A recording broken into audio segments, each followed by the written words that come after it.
يبدو أن ملف تنظيم نهائيات كأس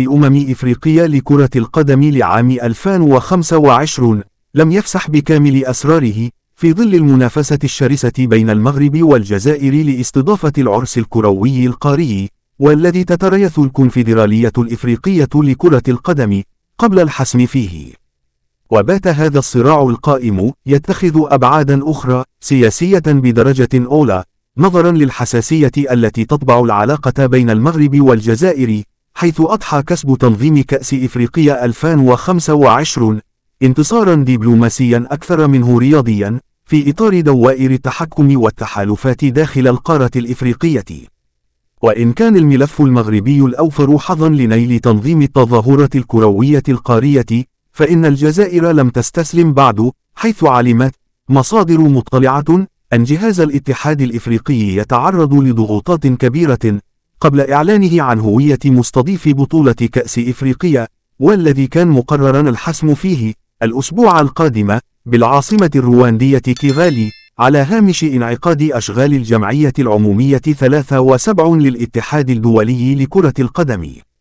وتحاول الجزائر كسب المزيد من الوقت في منافستها مع الجار المغربي، إذ لم تستبعد المصادر نفسها إمكانية إعادة تأجيل موعد الإعلان عن الفائز بتنظيم كأس إفريقيا إلى ما بعد محطة كيغالي.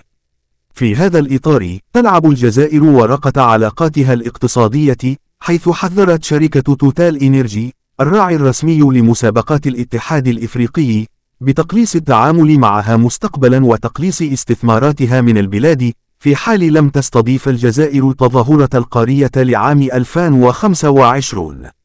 وتتخوف شركة توتال إنرجي من إشهار الجزائر هذه الورقة، الذي يخول للدولة بالتدخل لوقف أي صفقة يستهدف فيها طرف أجنبي السيطرة على أصول خاضعة للقانون الجزائري، كما فعلت في ماي 2020 حين رفضت سلطات الجزائر محاولة الشركة الفرنسية لشراء أصول الشركة الأمريكية أندركو في الجزائر.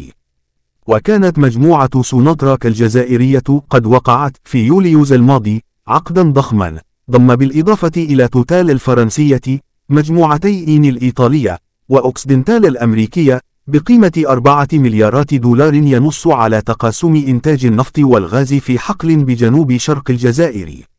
يأتي هذا في سياق يطبعه التوتر سياسيا بين المغرب وفرنسا، ورياضيا بين مؤسسة الاتحاد الإفريقي لكرة القدم ممثلة في رئيسها الجنوب إفريقي باتريس موتسيبي، والمغربي فوزي لقجع رئيس الاتحاد المغربي لكرة القدم.